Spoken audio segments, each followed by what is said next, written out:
मेरा नाम है काजल और आज मैं आप लोगों को एनाटॉमी का एक होम्योस्टैसिस टॉपिक एक्सप्लेन करने वाली हूँ। तो चलिए स्टार्ट करते हैं।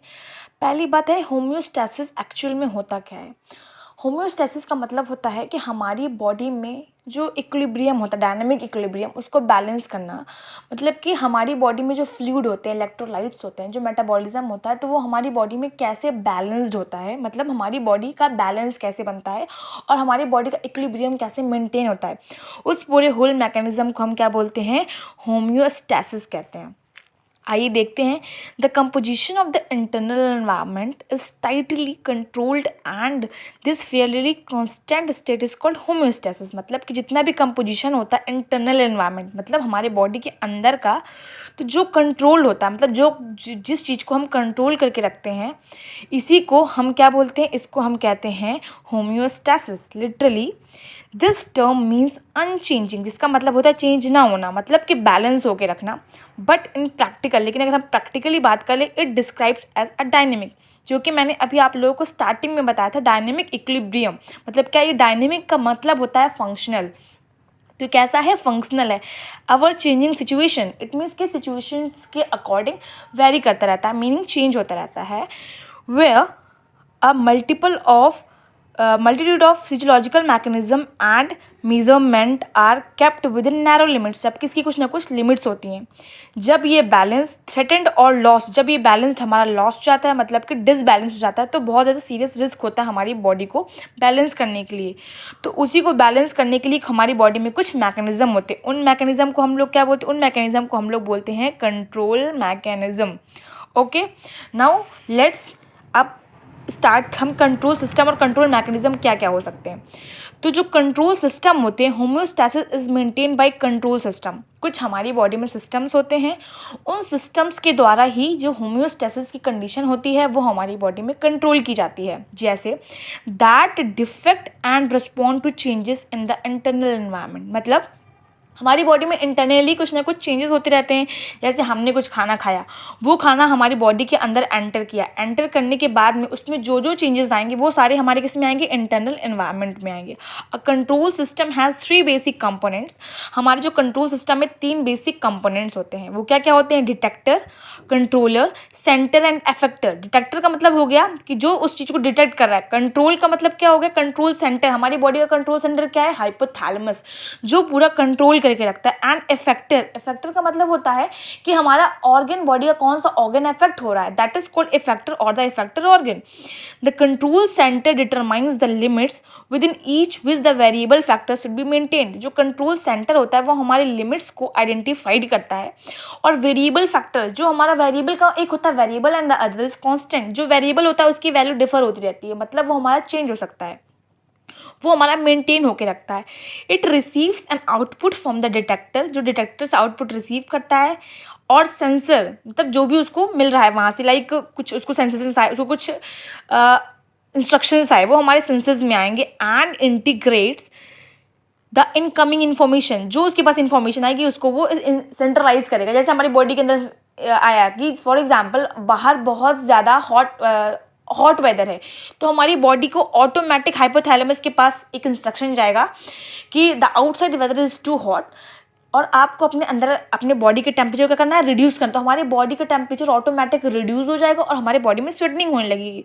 जो हमारे स्वेट ग्लैंड्स होते हैं, एरियोकल ग्लैंड्स होते हैं, वो ऑटोमेटिक एक्टिवेट हो जाएंगे। तो ये हमारा किस में आएगा, कंट्रोल सिस्टम में आएगा। ओके गाइज, तो ये जो सिग्नल्स होते हैं ये हमारे एडजस्टमेंट के अकॉर्डिंग क्या होते हैं, हमारे सूट होते रहते हैं और हमारी बॉडी में कंट्रोल आता रहता है।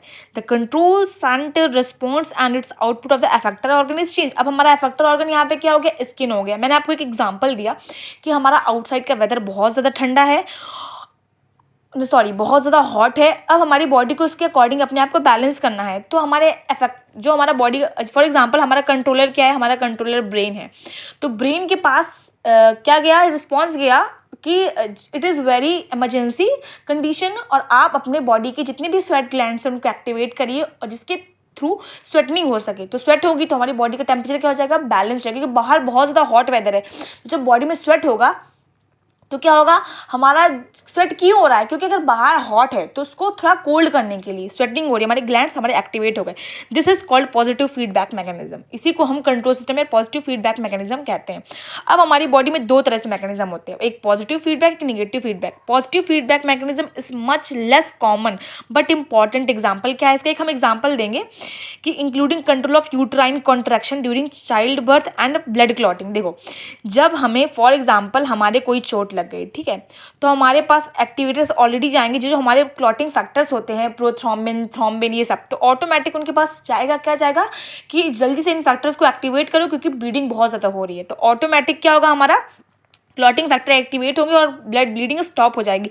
एज़ यूजुअल अगर हमारे पास, अगर हम देखें कि जब ड्यूरिंग प्रेगनेंसी क्या होता है, यूट्राइन कॉन्ट्रैक्शंस होते हैं, मतलब कि ये हमारे चाइल्ड लेबर को इंड्यूस करते हैं। क्यों, जब भी आपको फॉर एग्जांपल किसी कोई लेडी है, वो प्रेग्नेंट है, उसका डिलीवरी का टाइम हो गया, तो उसको लेबर कैसे इंड्यूस होगा, क्या होगा, उसको यूट्राइन कॉन्ट्रैक्शंस आएंगे। और यूट्राइन कॉन्ट्रैक्शन क्यों आएंगे, क्योंकि उस टाइम पे जो प्रोथ्रोम्बिन होगा, और सॉरी, जो हमारा पीजी होगा, पीजी का मतलब होता है प्रोस्टाग्लैंडिन्स, जो प्रोस्टाग्लैंडिन्स हमारे एक्टिवेट हो जाएंगे। ये सब हमारा हाइपोथैलेमस जो एक्टिविटीज़ हो रही है हमारी पॉजिटिव फीडबैक मैकेनिज्म में आएंगी कि यूट्राइन कॉन्ट्रैक्शन कराओ, लेबर का टाइम हो गया, गेस्टेशन पीरियड हमारा स्टॉप हो गया है, और जो प्रोस्टाग्लैंडिन्स है वो हमारे एक्टिवेट हो जाएंगे और लेबर पेन इंड्यूस हो जाएगा।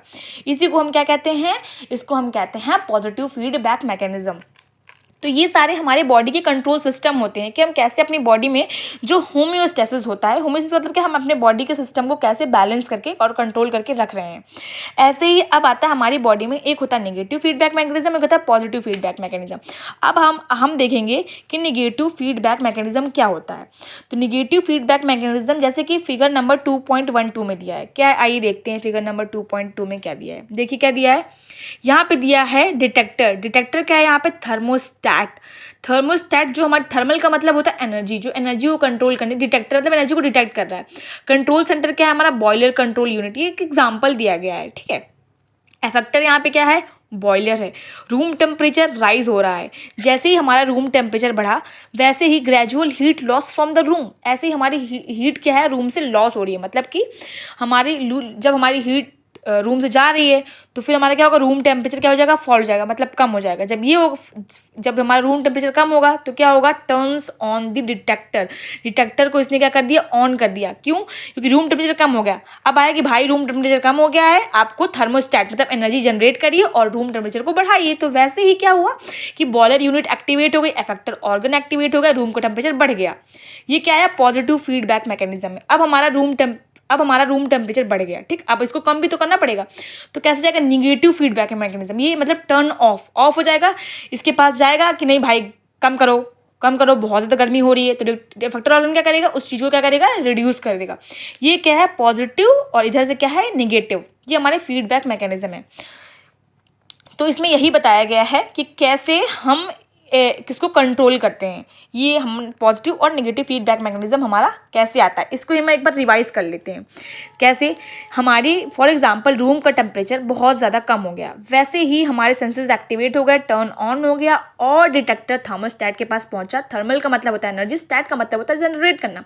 Now please generate the energy, बहुत ज़्यादा हमारा रिड्यूस हो रहा है टेम्परेचर, तो क्या होगा, कंट्रोल सेंटर हमारा एक्टिवेट हो जाएगा, बॉयलर कंट्रोल यूनिट एक्टिवेट हो जाएगी, हमारा इफेक्टर मतलब जो बॉयलर है वो हमारे इफेक्टिव हो जाएंगे, एक्टिवेट हो जाएंगे, और रूम का temperature automatic it will be rise, और हमारा राइज होने लगेगा। फॉर एग्जांपल ये हमारा बैलेंस हो गया। अब हमारा बहुत ज़्यादा रूम का टेम्परेचर बढ़ गया है, तो ये निगेटिव फीडबैक मैकेनिज्म को ऑन करना पड़ेगा। जब निगेटिव फीडबैक मैकेनिज्म ऑन होगा तो ये क्या करेगा, जब बहुत ज़्यादा टेम्परेचर है तो हमारी हीट ऑटोमेटिक लॉस होने लगेगी और हमारा रूम का टेम्परेचर क्या हो जाएगा, बैलेंस हो जाएगा। This is called the homeostasis. एक positive feedback mechanism, another is the negative feedback mechanism. Okay, तो आज हम लोगों ने क्या पढ़ा कि होम्योस्टैसिस क्या होता है, हमारी बॉडी में कैसे कंट्रोल सिस्टम्स एक्टिवेट होते हैं, डिटेक्टर ऑर्गन क्या होता है, इफेक्टर ऑर्गन क्या होता है, और कैसे वो चीज़ों को बैलेंस करके रखता है। हमने सबसे अच्छा एग्जांपल आज यूट्राइन कॉन्ट्रैक्शन का, एक हमने एग्जांपल पॉजिटिव फीडबैक मैकेनिज्म का क्या देखा, यूट्राइन कॉन्ट्रैक्शन और ब्लड क्लॉटिंग। Thank you.